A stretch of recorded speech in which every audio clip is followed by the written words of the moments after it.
무덤 문이 열리고 마른 뼈 살아나네. 주로 인해 거짓은 무너지고 진리가 선포되네. 이곳에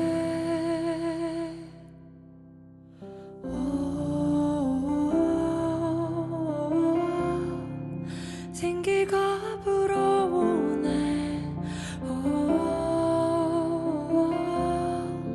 성령이 일하시네.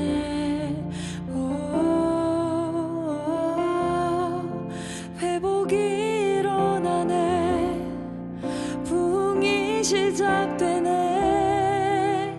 성령의 바람 여기 불어와 권능으로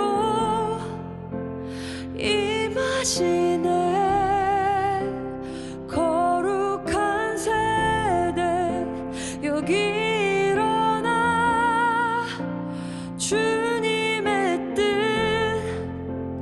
이루시네.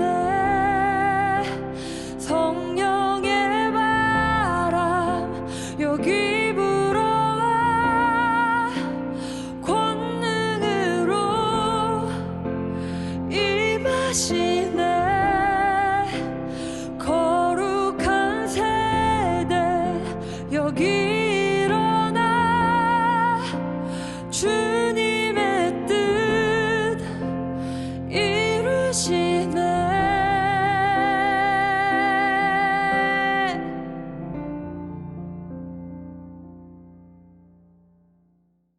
오늘 창세기 12장 1절부터 4절까지 말씀을 같이 보았습니다. 아브라함을 부른 장면에 대해서 나오는 말씀인데요. 우리가 축복 그러면 참 이렇게 말씀을 보는 이제 쉽게 보는 장소가 창세기 12장 1절부터 4절까지의 말씀입니다. 우리가 좀 성경을 한번 보면서 이거를 12장 1절부터 4절에 있는 말씀이 어디 때문에 나온 거냐면 11장 때문에 나온 거예요. 그러니까 11장하고 같이를 봐야 되죠. 창세기 11장하고 12장을 같이 이렇게 보면 더 이해가 되는 말씀입니다. 그러니까 바벨이라는 11장 때문에 12장에 이 말씀이 있는데요. 아브라함, 우리가 이거 아시죠? 아브람이라는 말하고 아브라함이라는 말이 언제 바뀌었어요? 아브라함, 창세기 몇 장이 바뀌었냐 이런 말이 아니라 아브라함, 이게 어떻게 바뀐 것 같아요? 언제 어떻게 바뀐 것 같아요? 할례 때문에 바뀐 겁니다. 할례. 그러니까 할례를 받기 전을 아브람이라고 그러고 할례를 받은 다음을 아브라함이라고 그렇게 말을 하거든요. 그러니까 할례 때문에 이게 바뀐 거예요. 그럼 할례는 성경에서 뭐라고 표현할 수 있나요? 침례라고도 표현할 수 있습니다. 할례를요. 그러니까 할례는 뜻이 어떤 의미를 가지고 해요? 할례를 껍질을 벗기는 겁니다. 껍질을 벗기는 거를 할례라 그렇게 말을 해요. 그러니까 껍질을 벗기면은 껍질은 불에 태워지고 알맹이는 이제 곡간에 들어가는 그걸 말하는 건데, 그 껍질을 벗긴다는 의미는 다른 말로 말하면 뭐라고 표현할 수 있죠? 심으로 써요. 심. 심판. 그래서 껍질을 벗기고 창고에 알곡이 들어가니까 이걸 벗겨내는 거잖아요. 그러니까 심판을 의미한단 말이에요. 그러니까 할례 그러면 침례를 의미하고 그리고 심판을 의미한다. 이렇게 보면 됩니다. 그러니까 침례라고 하는 것은 언제 이렇게 대표적으로 이루어지냐면 모세 때 이스라엘 백성들이 애굽에서 홍해 바다를 건너는 것을 침례라 그렇게 표현을 합니다. 그리고 광야에 있는 이스라엘 백성들을 가나안 땅으로 들어갈 때 이제 받는 침례를 또 홍해 바다를 걷는 사람들이 광야에 있었는데 그 광야에 있는 사람들이 또 가나안 땅에 들어갈 때는 요단강이라는 것을 이제 건너가게 되는데 그거를 침례 이렇게 표현을 해요. 그래서 예수님이 침례를 이제 요단강에서 받으셨죠. 요단강에서 받으신 이유가 있어요. 예수님이 침례를 만약에 홍해바다에서 받으면 어떨까요? 아니, 이스라엘 백성들이 홍해바다를 건너면서 침례 받았으니까 예수님이 나는 침례를 홍해바다에서 받을 거야. 그래서 홍해바다로 가서 침례를 받으면 어떨까요? 그러면 안 되는 거죠. 요단강 가서 받아야 되는 거예요. 이유가 있습니다.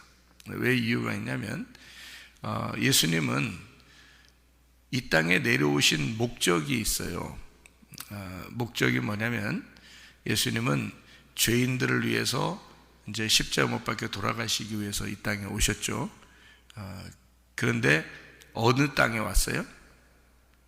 자기 백성들의 땅에 왔다, 그렇게 말을 해요. 자기 백성들의 땅이 어떻기 때문에 왔냐면 어둡기 때문에 왔다 그랬어요. 예수님 빛이기 때문에. 그래서 어둡기 때문에 자기 백성들에게 어두워서 이 빛이라는 예수님이 오셨다라는 그런 말씀했는데, 와가지고는 그냥 십자가에 딱 매달아 돌아가시면 목적이 다 완성된 건데 왜 3년 반 동안 계속 일을 이렇게 하나님이 일을 하시고요, 자기 백성들한테. 그리고 30년 동안 자기 백성과 함께 삽니다.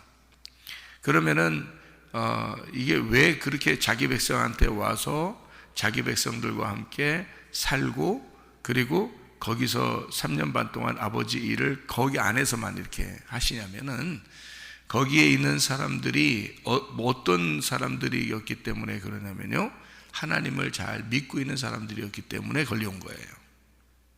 하나님을 잘 믿고 있는 사람들이기 때문에. 그러면 한국에 오면 좋잖아요, 그죠? 한국에 왔으면 좋았을 텐데 한국에 안 온단 말이에요.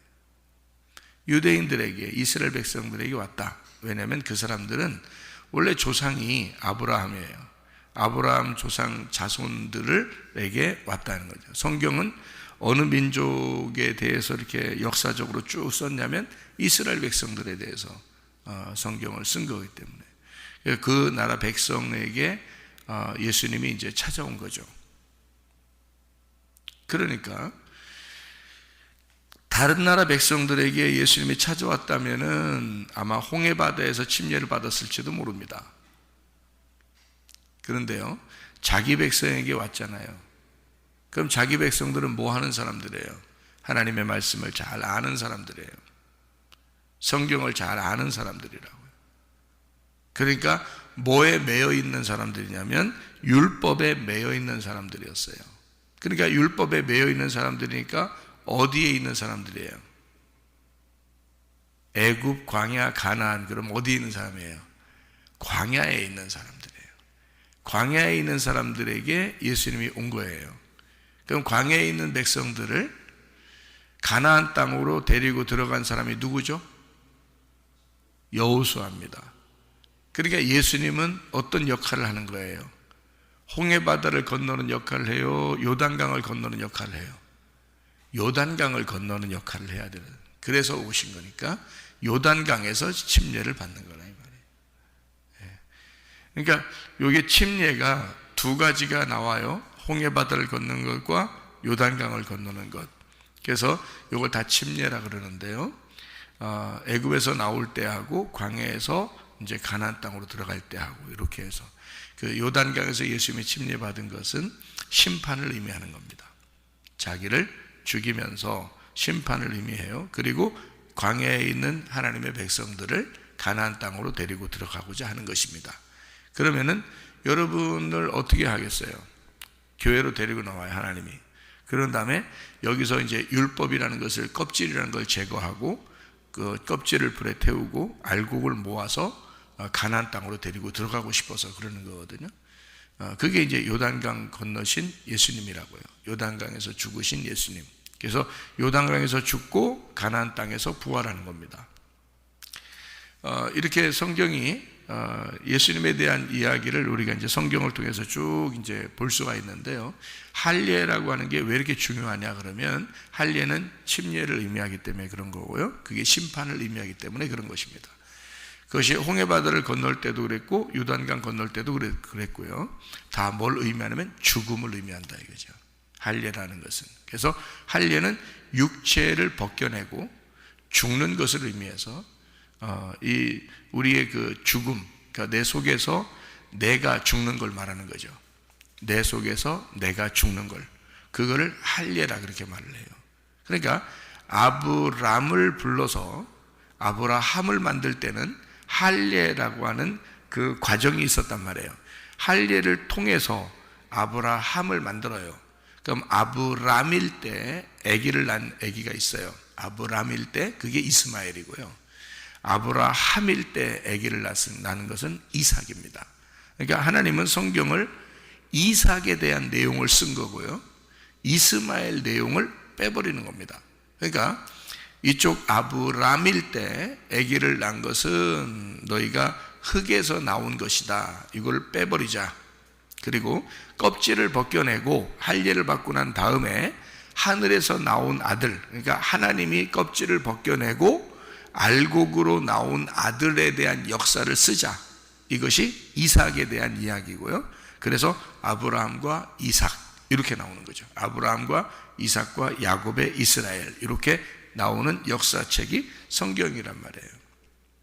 그러니까 할례를 중심으로 아브라함이 되었다, 이렇게 나눈 것이다. 이게 심판을 의미하는 것이다.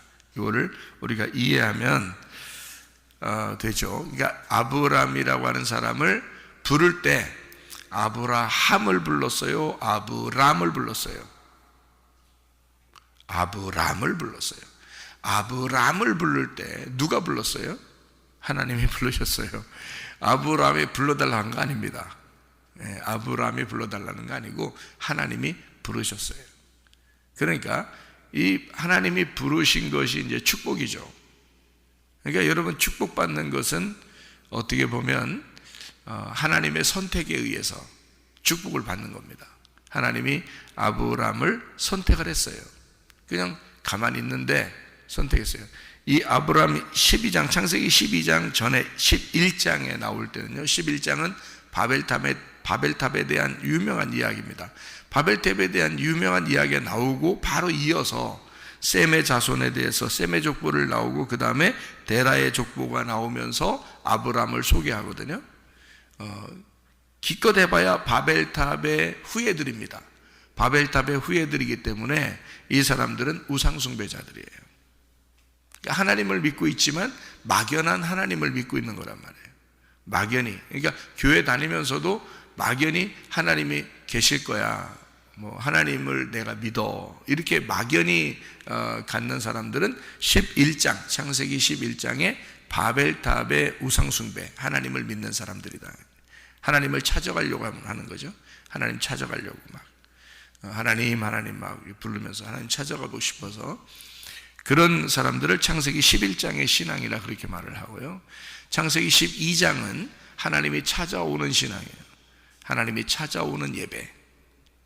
이거를 가르쳐 준 게 예수님이죠. 요한복음 4장에서 사마리아 여자한테 이야기하면서 하나님이 찾으시는 예배가 이런 거야 라고 얘기했어요. 그게 뭐냐면 영과 진리로 예배드리는 거다라고 말씀하고, 그 영과 진리라고 하는 것은 영은 말씀이고 진리는 벗겨내는 거야, 이런 말이에요. 그래서 말씀을 벗겨내서 이해하고 깨달음으로써 너희들이 예배를 드리는 건데, 그 예배는 하나님이 찾으시는 거야, 이렇게 얘기를 해요. 그러니까 찾아와야 되거든요. 하나님이 찾아와야 좋은 예배인데, 하나님이 찾는 예배는 말씀을 깨닫는 것입니다. 하나님 말씀을 깨닫는 시간이 하나님이 찾는 시간이에요. 이렇게 얘기해도 아마 이런 것보다는 아마 여러분이 뭔가 열심히 뭔가 했을 때 하나님이 여러분을 사랑하는 예배라고 생각하는 사람들이 더 많아요. 왜냐하면 습성이, 그러니까 인간의 습성은 하나님 앞에 바벨탑처럼 뭔가 자기가 열심히 노력해서 뭔가 막 이렇게 쌓아 올라가야지만이 예배를 드렸다고 생각하거든요. 사람들의 습성이라는 게. 그래서 이 세상의 모든 종교들에는요 다 탑이 있습니다. 탑. 그게 바벨탑이 원조예요. 바벨탑이. 그러니까 탑들은 왜 쌓아요? 사람들이 왜 밑에서부터 탑을 자꾸 왜 이렇게 위로 이렇게 쌓아요? 무슨 석탑, 무슨 보탑, 몇 층 석탑, 뭐 이런 거 쌓고 막 이러잖아요. 피라미드도 막 이렇게 막 위로 높이 이렇게 쌓고. 왜 이렇게 쌓아요? 뭘 이렇게 위로 자꾸 쌓아요? 그것은 예배의 형식입니다. 인간들의 예배 형식. 그러니까 예배를 드리기 위해서 위로 뭔가를 이렇게 쌓아 올리는 거예요. 그게 바벨탑이 원조거든요. 이 바벨탑, 창세기 11장에 나오는 이 탑이라고 하는 것입니다. 그런데 하나님은 이런 탑을 원한 게 아니고 너희들이 쌓아 올라오는 게 아니라 하나님이 너희들을 선택하고 하나님이 너희를 사랑하고 하나님이 너희들에게 찾아오시는 그런 예배를 너희들이 해야 된다라고 창세기 12장에 아브라함을 일방적으로 선택해 버린 겁니다. 일방적으로. 그러니까 아브라함의 선택이 아니고 하나님의 선택인 거예요. 자, 인간을, 우리 하나님의 백성들, 여기 교회 새벽에 나오는 여러분들을 누가 택한 것 같아요? 여러분이 하나님 택한 것 같아요? 아니에요. 하나님이 여러분을 선택하신 겁니다. 하나님이 여러분을 선택하셔서 여기에 데려다 놓은 거예요. 이것을 분명히 알아야 예배가 성립되는 겁니다. 그러니까 우리가 우리의 노력으로 하나님을 우리가 선택한 것 같지만 사실 하나님이 우리를 선택하신 것을 나중에 알게 된 거죠. 우리가 말씀을 통해서 알게 된 거예요. 자, 어떨 때 선택했다고요? 우리가 완전히 의인 되었을 때 선택했어요? 아니면 할례도 받기 전에 아브라함일 때 선택을 했어요? 아브라함일 때 선택을 한 거예요. 우리가 죄인 되었을 때 하나님께서 일방적으로 우리를 사랑하셔서 우리를 하나님의 자녀를 만들어 주셨다. 이것이 선택이죠. 그러니까 이 아브람이라고 하는 하나님의 사람 아브람을 만들 때 이 사람이 잘났거나 착하거나 믿음의 사람이거나 이런 것이 아니었단 말이죠. 하나님의 일방적인 먼저 선택이 있어요. 여러분을 교회에 데려다 놓는 것은 먼저 선택을 하는 것입니다. 여러분이 의인이 됐다는 얘기가 아니에요. 여러분이 죄가 없어졌다는 얘기가 아닙니다. 여러분이 완벽하게 하나님의 백성이 됐다 이런 말도 아니에요. 여러분을 일단 교회에다 갖다 놔요. 그리고 하나님이 말씀하십니다. 그리고 계속 말씀을 통해서 여러분을 키워나가요. 그리고 여러분의 껍질을 벗겨냅니다. 껍질을 계속 벗겨내서요, 어느 날 여러분의 껍질이 벗겨지는 날 아브라함이 되는 거예요. 아브라함을 불러서 아브라함을 만들어내는 겁니다. 그게 하나님의 창조의 역사예요. 그러니까 창세기 1장에 하나님이 세상을 만드셨을 때는 하나님의 목적이라는 게 있어요. 왜 만들었는가? 그것은 교회 때문에 그래요. 요한계시록에 보면 교회가 완성이거든요. 그리스도의 신부를 만들기 위해서 일부러 창세기 1장을 이게 세상을 창조한 것입니다. 이 세상을 창조했다고 하는 것이 하나님은 완전하게 창조했다고 하지만 그러나 사실 요한계시록까지 보면 나중에 교회, 그러니까 예수의 신부가 되는 그 새 예루살렘이 완전한 것이다. 이렇게 성경은 결론을 맺고 있죠. 그러면 그 새 예루살렘이 완전한 것이다 라고 결론을 맺는다면 그 앞에 있는 것은 무슨 예루살렘이 되겠어요? 옛 예루살렘이 되는 거죠. 구 예루살렘이 되는 거예요. 그러니까 새 예루살렘이 되는 것에 앞에 있는 것은 옛날 예루살렘이 되는 거죠. 그러니까 이 세상의 창조는 결코 완전한 것은 아니라는 겁니다. 이 세상을 창조할 때는 땅의 창조라는 거예요. 근데 너희들을 하늘에서 창조를 해야 된다는 거예요. 새 예루살렘으로 하늘에서 창조를 해야 된다. 이렇게 되는 거죠. 그러려니까 뭐가 필요해요? 중간에 할례가 필요한 거예요. 껍질을 벗겨내서 새로운 것을 만드는 겁니다. 그러면은 이 세상을 창조할 때 그 안에 이 세상을 창조할 때 그 안에 이 세상은 내가 무너뜨릴 거야 라고 하나님은 이미 마음을 잡수시고 창조한 거예요. 자, 예를 한번 들어볼게요. 솔로몬 성전 있죠. 솔로몬 성전 어마어마하게 아름답게 만들었겠죠. 성경에 이렇게 내용을 보면 솔로몬 성전은 엄청나게 아름다운 성전이거든요. 다윗이 그토록 짓고 싶어 했던 그래서 재료를 다 준비하고 그리고 솔로몬 때 성전이 완성됩니다. 그 무슨 말인지 아시죠? 솔로몬 때 이 성전이 완성되는 것은 솔로몬이기 때문에 완성을 시키는 거예요. 솔로몬이기 때문에. 뭐 때문에? 솔로몬 이름 때문에 완성시키는 거예요. 이름 때문에. 그러니까 다윗은 십자가 예수님을 말해요. 전쟁, 영적 전쟁하는 예수님을 말해요. 그래서 십자가 예수님을 말하는 거고 그 십자가 예수님이 부활의 예수님으로 그 아들이 평화의 왕으로 내려올 때 그 왕이 성전을 세우는 겁니다. 그게요. 그래서 솔로몬 성전이라 그렇게 말하는 거예요. 다윗이 재료를 다 준비해 놨어요. 그러니까 십자가의 재료를 통해서 부활이라는 예수님이 나오는 거란 말이에요. 그래서 예수님이 나오자마자 제자들한테 뭐라 그래요? 제자들한테 나와서 제자들이 처음 만났을 때 예수님이 뭐라 그랬어요? 예, 샬롬 그랬어요. 솔로몬 그랬단 말이에요. 자기가 솔로몬으로 왔다 그 말이죠. 내가 솔로몬이 되었다. 그래서 솔로몬 평화랄지어다, 평강할지어다, 너희들 마음이 평강할지어다 그렇게 말한 거예요. 예수님이요. 이제 예수님이 다윗의 일을 다 끝내고 솔로몬이 되었다 그 말을 한 거예요. 그러니까 다윗과 솔로몬은 하나예요. 아버지와 아들은 하나란 말이에요. 둘이 떨어질래야 떨어질 수 없는 관계가 되었다 이 말이죠. 그렇게 솔로몬에게 이제 성전을 세우게 되는데 그 성전을 세운 솔로몬의 성전이 얼마나 아름답고 완벽하겠습니까? 그렇죠? 하나님이 지시하셔서 그 설계도까지 다윗에게 다 알려주시고 지은 것이 솔로몬 성전이에요. 성경에 다 나와요. 설계도까지 다 알려주셔서 하나님이요, 다윗에게요.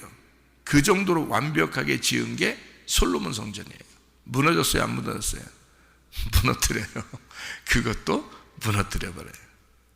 왜요? 건물이 성전이 아니기 때문에 그렇습니다. 건물이 성전이 아니라 예수님이 오시면 그게 성전인 거예요. 예수님이 성전인 거야. 그래서 앞에 있는 성전은 다 무너지는 거예요. 예수님이 오시면 예수님이 성전이 되는 거예요. 그 예수님이 성전인데 그 예수님이 나중에 신부인 교회를 맞아들이는 거예요. 그게 새 예루살렘이 되는 거예요. 그러니까 새로운 성전이 예수님이고 부활의 예수님, 그리고 새로운 예루살렘이 신부인 교회가 되는 거예요. 그게 천국입니다. 요한계시록을 여러분이 자세히 읽어보면 이해가 돼요. 천국이라는 것을 막연한 어느 장소를 여러분이 생각하고 성경을 읽으면 성경이 이해가 안 된 거고요. 성경을 잘 이렇게 이해를 해보면 예수님 자체가 천국이고 그 예수님의 교회인 신부가 천국입니다. 그게 완전히 이루어진 완성된 천국이에요. 그러니까 그 앞에 있는 것들은 다 무너지는 거예요. 세상을 창조한 것도 다 무너져야 하고 예루살렘도 다 무너져야 하고 성전도 다 무너져야 되는 거예요. 그래서 다 파괴가 된다. 그 파괴가 되는 것을 이 마지막 교회를 위해서 이 앞에 있는 걸 다 파괴시키는 건데요. 그 파괴되는 그 과정을 뭐라고 표현했냐면 침례, 할례, 심판 이렇게 표현했어요. 그러니까 마태복음 24장에도 예루살렘 돌 하나도 돌 위에 남지 않고 다 무너질 것이다 라고 예언한 말씀이 있어요. 예수님께서 마태복음 24장에 그게 뭘 얘기하는 거겠어요? 자, 첫 번째 창조된 이것이 무너질 거야. 그리고 새로운 것이 너희들에게 세워질 거다. 새로운 게 뭐예요?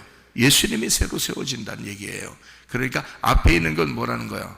네가 무너질 거다. 그리고 예수님이 세워질 거다 이 말이에요. 네가 무너지면 예수님이 세워질 거다라고 하는 게 마태복음 24장의 내용이에요. 그걸 심판이라고 하는 것으로 가운데다 놓은 거예요. 그러니까 너를 창조한 이 세상의 창조가 무너지고 새 창조가 건설될 것이다 라고 하는 것은 네가 이 땅에 태어났는데 너를 이 땅에서 죽게 할 것이고 그리고 하늘에 네가 살게 만들어 놓을 것이다. 하늘에서 부활하게 만들어 놓을 것이다 라고 하는 것이 가운데 죽음, 심판, 침례, 할례 이렇게 요 다리를 딱 거기다가 놓은 거예요. 무슨 말인지 알겠죠? 이게? 그래서 애굽에서 나올 때는 광야로 올 때 그냥 나오지 못하고 홍해 바다를 건너게 만들어 놓은 거예요. 그냥 나올 수도 있어요. 이게 돌아서 이렇게 오면요.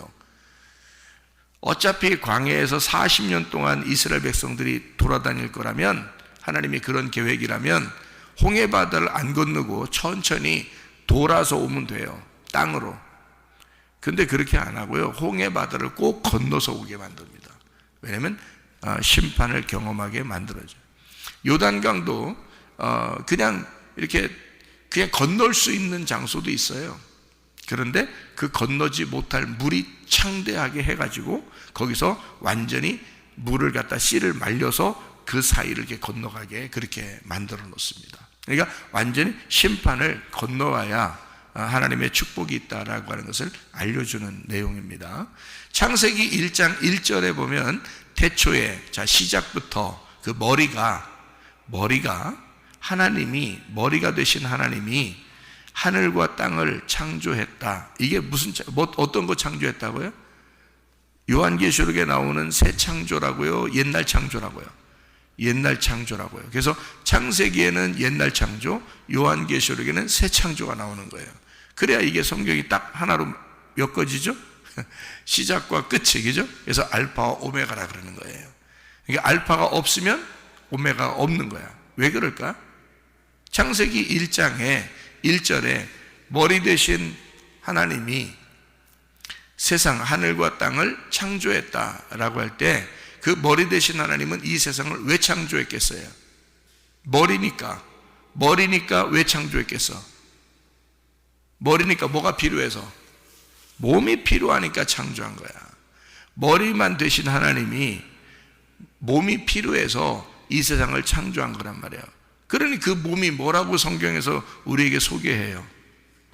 교회라고 소개하는 거예요. 그래서 내가 교회 만들려고 이 세상을 창조한 거야 라고 하는 게 성경의 핵심이란 말이에요, 여러분. 그러니까 우리는 온통 교회 중심으로, 말씀 중심으로, 주님 중심으로 살아야 된다. 그냥 살으라고 자꾸 하니까 그냥 살아야 되는가 보다 이렇게 생각하겠지만 그게 아니고, 교회 중심이 우리 인생 전체 목적이에요.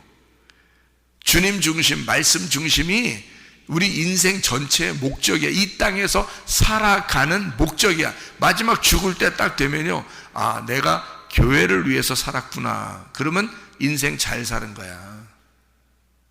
아이고, 내가 교회를 위해서 좀 더 내가 더 충성하고 교회를 위해서 내가 좀 더 열심히 살 걸 하면 인생 잘못 산 거예요.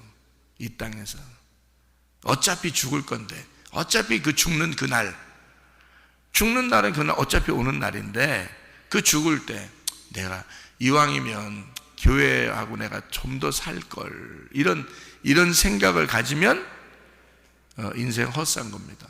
뭐 헛살았다는 거나 이제 살긴 살았지 뭐. 근데 이제 조금 이제 아쉽게 살고 간 거죠. 이제 이 땅의 목적을 잘 모르고 아쉽게 살다 가는 거예요. 그러니까 하나님은 창세기 1장 1절에 창조 때부터 이미 교회라고 하는 자기 몸을 창조하시기 위해서, 자기 몸을 이렇게 만들어내기 위해서 이 세상을 창조한 거거든요.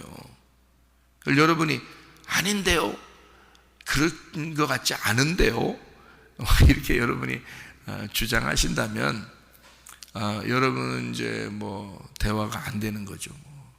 성경을 모르는 분들이니까 그렇게 됩니다. 그러니까 예수님의 말하고 유대인들의 말이 전혀 반대가 되잖아요. 이게 서로 얘기가 안 통하잖아요. 예수님 말하는 거하고 유대인들하고 말이 안 되잖아요, 서로. 그래서 그런 거예요. 땅의 사람들하고 하늘의 사람하고 얘기가 안 되잖아요. 그러니까 이 성경을 전체적으로 다 이렇게 파악이 돼서 이렇게 보는 눈하고, 성경도 제대로 모르고 그냥 이렇게 사람들이 하나님 믿는다고 막 들이대는 거하고는 틀리잖아요. 이게 말이 안 될 거 아닙니까? 그죠? 그렇게 말하면 안 돼요. 그래서 그러니까 말 조심해야 돼요. 말 조심해야 되고요. 생각도 조심해야 돼요. 뭐냐면 성경이 교회 중심으로 세상을 시작했어요. 교회 때문에, 교회 만들어내려고 세상을 시작한 거예요. 그러니까 저도 이걸 성경을 이제 알고서 주님 몸이 되려고, 주님 몸이 되는 건 처음부터 몸이 된 건 아니에요. 만들어가는 거거든요. 몸은 만들어져 가는 거예요. 그래서 옛날 창조가 새 창조가 되려면 옛날 창조가 무너져야 돼요. 심판을 받아야 된다고. 그래서 내가 땅에서 태어난 이 내 모습이 완전히 무너져야 됩니다. 예수 그리스도 안에서 완전히 무너지고 새로운 창조가 나로부터 이루어져야 돼요. 그게 중심이 바뀌는 겁니다. 나에게 대한 땅의 흙의 중심에서 교회를 향한 하늘의 중심으로 바뀌는 거거든요. 그게 창조가 되고 있는 거거든요. 새 창조가 되는 거예요. 그거 만들어내려고 하나님이 우리를, 여러분과 저를 부르신 거예요. 여기 교회로 부르신 겁니다. 그거를 목적을 알으셔야 돼. 교회 그냥 다니면 되는 줄 아는데 그렇지 않아요. 부르신 목적이라는 게 있어요. 여러분을 새 창조, 새로운 교회로 하나 되게 하려고 그러는 것입니다. 그 몸을 만드는 거예요. 그리스도의 몸을 만들려고 했던 거죠. 여러분이 여전히 교회는 다니고 있는데 그리스도의 몸이 안 됐다? 교회가 안 됐다? 그러면은 문제가 있는 겁니다. 나중엔 후회가 되는 거죠. 뭐 그때 돼서야 뭐 하나님 알게 될지 모르겠지만 그 전에 인생은 이 땅에 던져졌을 때 우리가 살아봐야 얼마나 인생을 살겠습니까? 그 인생 동안 하나님의 뜻대로, 하나님의 마음에 맞게 하나님의 마음을 알고 생활하는 사람이 있을 것이고, 어떤 사람은 하나님의 마음을 전혀 모르고 자기 중심대로 그냥 살아가는 사람도 있을 거란 말이죠. 예. 이왕이면 우리가 성경을 배우고 성경을 알면 하나님 마음에 맞는 사람이 돼야죠. 하나님의 뜻에 합당한 사람이 돼서 아버지 내 뜻대로 마시고 아버지 뜻대로 되기를 원합니다. 주여 주여 한다고 천국 가는 게 아니고 아버지의 뜻대로 행하는 사람이 천국 갑니다. 이렇게 알고 있어야 되죠. 그래서 주여 주여 하나님 하나님 나 하나님 잘 믿습니다. 아무리 얘기한다고 해서 하나님 잘 믿는 게 아니에요. 아버지가 되셔야 되고 그 아버지가 나의 신랑이시라 그 신랑 되신 분이 신부를 찾아. 그래서 자기는 머리고 우리는 몸이라고 그래요. 그래서 창세기 1장 1절에도 그 머리 되신 하나님이 하늘과 땅을 창조한 거다. 근데 이 하늘과 땅이 땅에서 창조했기 때문에 요거를 바꾸는 겁니다. 하늘에서 창조되는 거로. 그래서 그거를 요한복음 3장에서는 거듭난다 이렇게 말한 겁니다. 거듭났다. 그 거듭난다는 말이 하늘에서 다시 태어났다 이 말이거든요. 하늘에서 다시 태어난다. 물과 성령으로 말미암지 않고는 하늘에서 태어날 수가 없어 이렇게 말하는 거죠. 그래서 예수님이 이 땅에 오셔서 자기가 침례를 받으시고 그리고 성령으로 우리를 인치시고 구원하시는 거죠.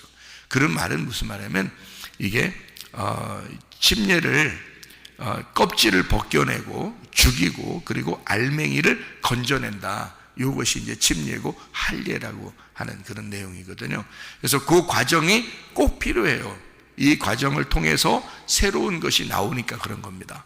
그러면 껍질과 알맹이를 잘 생각해 봐요. 껍질과 알맹이를 우리가 한번 잘 생각해 봐요. 여러분 껍질이 있고 알맹이가 있으면 여러분 대부분 다 그런 게 있죠. 그 땅콩도 껍질 있어요. 알맹이가 있고요. 그리고 밤도 껍질 있고 알맹이가 있어요. 밤도요. 이런 걸 이렇게 보면 밤도 그렇고 땅콩도 그렇고 이렇게 사람들이 어떻게 해요? 껍질 까서 먹죠. 껍질을 이렇게 까서 먹습니다. 그러면은 그 껍질을 이렇게 뭐 깐다고 하는 것은요. 껍질하고 알맹이가 이렇게 있을 때 껍질에 이 알맹이가 어떻게 돼 있어요? 밤 같은 거 보면 이렇게 껍질에 이렇게 알맹이가 쌓여 있죠. 이게 쌓여 있잖아요. 그러면 이 껍질 안에 알맹이가 있어요, 없어요? 있죠. 예, 알맹이가 있어요. 그러니까 껍질 안에 알맹이가 있어요. 예, 그러면은 자 이제 성경을 봐요. 성경을 생각해 봐요. 아브람을 하나님이 부르실 때 아브라함이 그 안에 있을까 없을까? 있는 거예요. 아브람을 부르셨을 때 아브라함이 그 안에 있는 거라고요. 그래서 하나님은 아브람 때 부르는 거야. 다시 말하면 껍질이 있을 때 부르는 거예요. 껍질이 있을 때 불러서 껍질을 까는 겁니다. 그러니까 하나님은 여기 여러분을 껍질이 있을 때 불러셔서 여러분의 껍질을 까서 아브라함을 만들어내는 거예요. 그게 하나님의 성경 작업입니다. 성경 말씀을 배우라, 성경을 공부해라, 뭐 성경을 너희가 가르치고 또 배워라 이렇게 말하는 게 껍질 까는 거예요. 여러분의 껍질을 까서 알맹이가 되게 만드는 겁니다. 이 몸이 말해 우리가 지금 이 몸을 가지고 있는 게 이 몸이 알맹이일까요? 껍질일까요? 껍질이에요. 이 속에 알맹이가 있어요, 없어요? 있죠. 이 속에 알맹이가 진짜 우리의 알맹이에요. 그러니까 이 껍질은 땅으로 다 간단 말이에요. 그렇죠? 땅으로, 껍질은 껍질로 가라 이렇게 하죠. 알맹이는 알맹이로 가라. 그러면 흙은 흙으로 돌아가라 그러죠. 생기는 생기로 돌아가야 되는 겁니다. 그럼 우리 속에 영혼이라는 게 있는데 그 영혼이 우리의 알맹이에요. 뭐가 하늘나라에 올라가서 천국을 이룰까요? 영혼이 가서 이 천국을 이루는 겁니다. 그러니까 천국은 영혼의 세계예요. 그렇죠? 이런 육체적인 몸의 세계가 아니고 영혼의 세계를 말하는 거예요. 그러니까 진짜인 우리는 영혼이 우리 속에 감추어져 있는데 내가 육체, 이 몸을 가지고 살아가고 있다 이 말이에요. 그러니까 그리스도인들이 보면 누구도 저한테 그런 얘기를 하죠. 그리스도인들이 그리스도인답지 못하게 사는 사람들이 참 많아요. 이런 얘기를 물어보는 데가 있는데요. 그 하나님 잘 몰라서 그래요. 진짜로 하나님을 잘 몰라서 그런 겁니다. 그게. 왜냐면요, 하나님을 제대로, 저도 몰랐으니까 제대로 딱 알게 되면요, 육체로 살라고 해도 살지 않고 싶어지죠. 하나님을 알게 되면 그렇겠죠. 그러니까 하나님을 제대로 몰라서 그런 거지. 교회 다니면서도 그렇게 살 수밖에 없는 건 하나님을 제대로, 그러니까 속에 있는 알맹이가 두드러지게 나타나지 않아서 그런 거예요. 껍질이 아직도 있기 때문에 껍질이 보이는 거죠. 인간들을 옆에서 보면 다 껍질이 보이는 거잖아요. 그죠? 그러니까 껍질이 보이는 거지 사실은 그 안에 알맹이가 있는 거예요. 알맹이가 있는데 껍질을 보니까 참 형편없죠. 그런데 아브라함도 마찬가지였어요. 아브라함을 이렇게 볼 때 아브라함이 그 속에 있었기 때문에 하나님은 아브라함을 부를 때 이미 아브라함을 만들려고 부르신 거라는 거지. 이해가 되겠어요? 그러니까 야곱을 불러낼 때는, 야곱을 이 세상에 불러낼 때, 그러니까 야곱을 축복받게 해서 불러낼 때는 그 본토 친척 아비집에서 떠나도록 그렇게 야곱을 불러낼 때는 이미 야곱 속에 뭐가 있었다는 거예요? 이스라엘이 있었다는 거죠. 이스라엘이 속에 있었기 때문에 그 야곱이라는 껍질을 불러내면서 그 알맹이와 껍질을 분리하는 작업을 밖에서 하는 거예요. 알맹이와 껍질의 작업, 분리하는 작업을. 그래서 올 때 고생고생하게 만들어요. 땅콩도 볶잖아요. 껍질 벗기려고, 그죠? 그리고 또 밤 같은 것도 막 볶잖아요. 볶고 굽고 그럼 터지고 그러잖아요. 칼집 한번 딱 내고 해야 됩니다. 하는 눈 맞아요. 하면 큰일 납니다. 이게 칼집 한번 내고 그 다음에 이제 구우면 이제 쫙 벌어지죠, 그죠? 그렇게 그게 그 밤 입장에서는요 엄청 밤이에요. 이게 엄청 어두워. 이 밤 입장에서는 엄청 고난입니다. 그게요. 그죠? 칼집 내죠. 그 다음에 그 불로 막 이렇게 굽죠. 그럼 막 터져요. 이렇게. 그래서 이게 껍질 터지는 거야, 진짜. 그렇게 이게 고난이거든요. 이 고난을 통해서 야곱의 껍질을 벗기고 속에 있는 이스라엘을 끄집어내는 거죠. 그게 이스라엘에 대한 축복입니다. 하나님이요, 그렇게 하려니까 허리까지 분질러 놓는 거예요. 하나님이 허리까지 분질러 놔서, 그러니까 여러분에게 고통이 와서 그러면 하나님 고맙습니다 이렇게 할 수 있나요? 쉽지 않죠, 그죠? 근데 사실 그걸 통해서 우리 자신이 어때요? 막 뭔가 막 할 수 있는 것 같다가 갑자기 푹 꺼져버리죠. 푹 꺼져버리면서 어떤 마음이 들어요? 아이고, 내가 진짜 할 수 있는 게 없구나. 아이고, 아무것도 아니구나. 내가 할 수 있는 게 없네. 하나님, 불쌍히 여겨주세요. 내가 할 수 있는 게 없네요. 이렇게 되잖아요. 하나님이 그 소리 듣고 싶어서 하나님이 그 소리 한번 듣고 싶어서 우리를 갖다 한번 꺾어버리는 겁니다. 그리고 이스라엘의 축복을 주는 거예요, 하나님이요. 그러니까 고난을 통해서 하나님은 그 껍질을 벗겨내고, 다시 말하면 죽음과 할례와 심판을 통해서 우리를 벗겨내서 그 알맹이로 하나님이 그 곳간에 들어가게 하려고 우리를 만들어내시는 건데요, 그게 다 말씀으로 하시는 겁니다. 그러니까 침례도 할례도 심판도 다 말씀으로 하시는 거예요. 그러니까 말씀으로 하니까 이 말씀을 이렇게 우리가 지금 말씀하는 이 말씀을 이렇게 들으면은 이해가 되는데, 만약에 이렇게 말하려면 여러분 그 말씀을 들으나 마나 들으나 마나 하면서 신앙생활하다 가버리는 거예요. 말씀이 우리에게 전부인데 시작도 중간도 끝도 말씀으로 이루어지는 거기 때문에 보이지 않는 세계, 보이지 않는 영혼, 보이지 않는 말씀으로 우리를 만들어 나가는 건데요, 그거를 모르니까 그냥 왔다 갔다 하면 다 된 건 줄 알아요. 그렇게 생각한다. 그러니까 말씀을 모르죠. 말씀을 잘 모른다고요, 사람들이. 말씀을 좀 순서대로 알았으면 좋겠는데 그렇지 못하다. 그러니까 창조 때 하나님은 옛 예루살렘을 창조하실 때, 옛 세상을 창조하실 때 그 안에 뭐가 들어있었다고요? 새 예루살렘, 새 창조가 들어있었다고요. 그러니까 그거를 이 성경이라는 긴 과정을 통해서 전쟁하게 하고 요거를 껍질을 벗겨내고 죽이고 심판하고 하는 거예요. 그리고 할례하고 침례를 주고, 그래서 요걸 드디어 벗겨내고 진짜 새 예루살렘, 새 창조, 새 천국을 이렇게 우리에게 만들어 주신다라고 하는 것이 성경입니다. 그러니까 창조 때부터 이미 요한계시록까지 이미 옛날 것과 새 것이 이미 완성이 돼서 만들어지는 겁니다. 완성이 돼서 만들어서 요걸 갖다 분리하는 작업을 하는 거예요.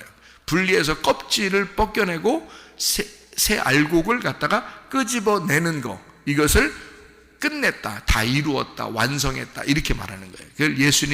예수님은 예수님이 완성했고요, 우리는 그 예수님을 따라가서 완성되는 자입니다. 그러니까 예수님은 홀로 완성을 하셨고 그 완성하신 예수님을 우리는 따라가는 거예요. 지금 계속 따라가면서 그 말씀을 들으면서 그걸 따라가 가지고 우리는 완성이 되는 거란 말이죠. 완성으로 만들어지는 자들, 새 창조가 되는 자들이 되는 것이다. 이게 성경. 그러니까 아브라함을 불러서 하나님은 아브라함이 됐을 때 완성이 되는 거예요. 그게 누굴 태어나게 해서요? 이삭을 태어나게 하는 겁니다. 그러니까 아브라함에게서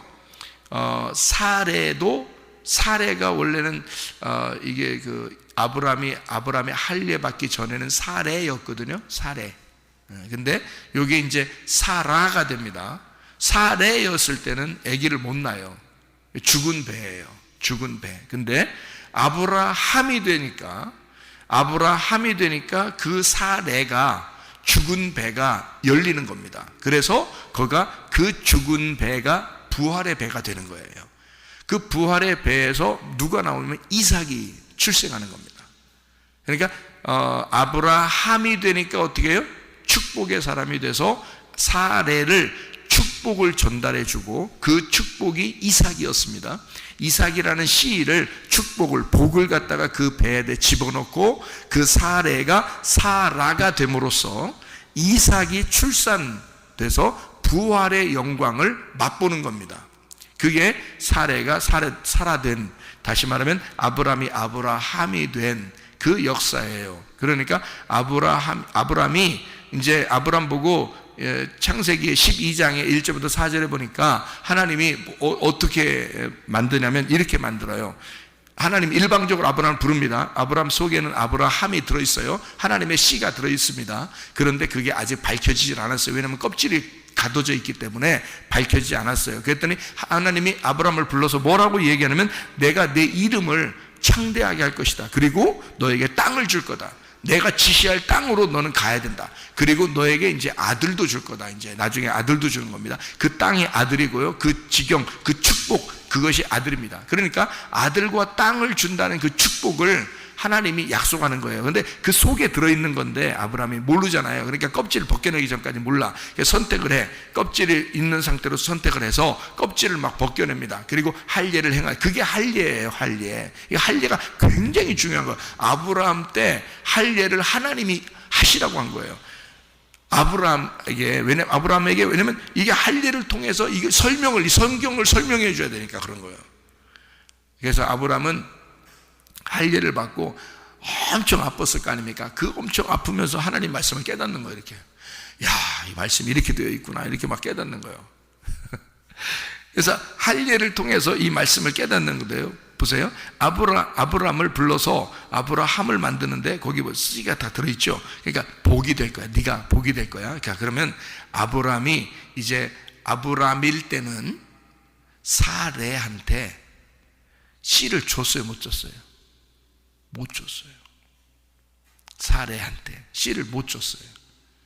그러면 사레가 이거 복이 되겠어, 안 되겠어요? 복이 안 되죠.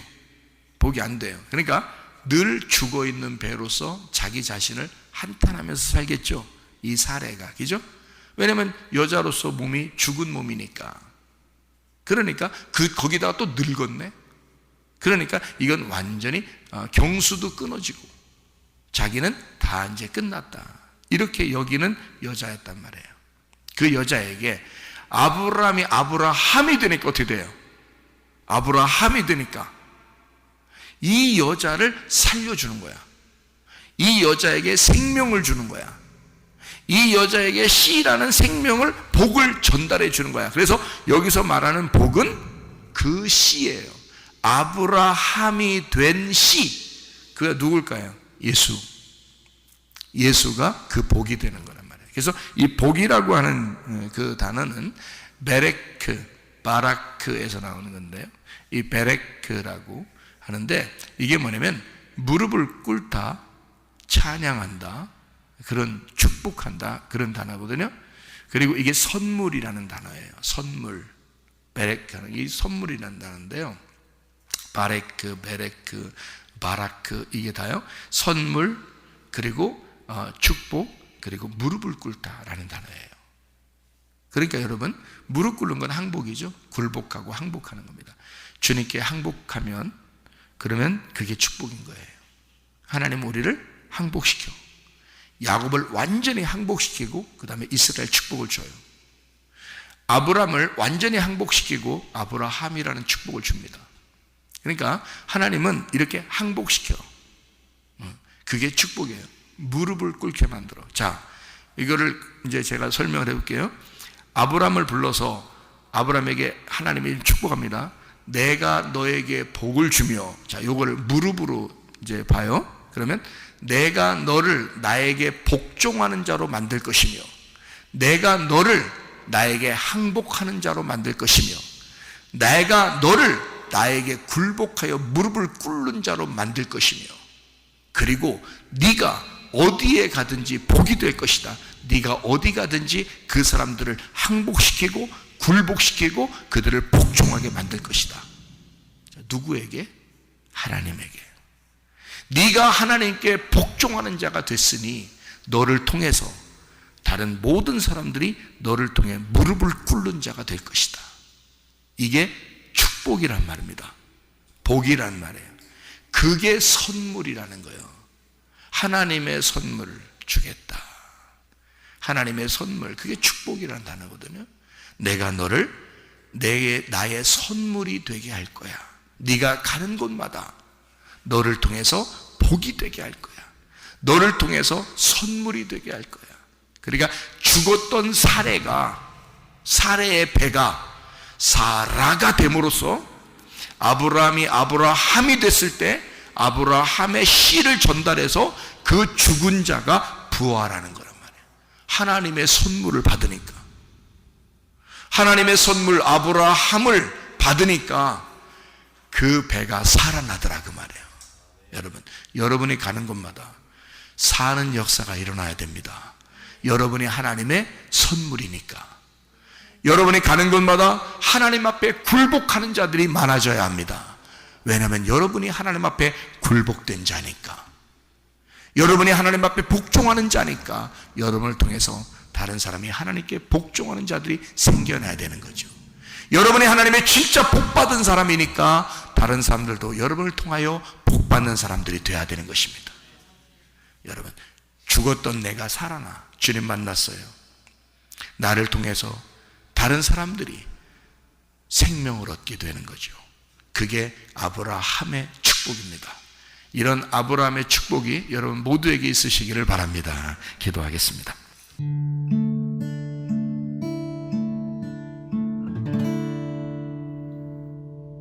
내 속에 내가 너무도 많아서 당신을 쉴 곳 없네. 내 속에 헛된 바램들로 당신을 변할 곳 없네. 내 속에 내가 어쩔 수 없는 어둠 당신을 쉴 때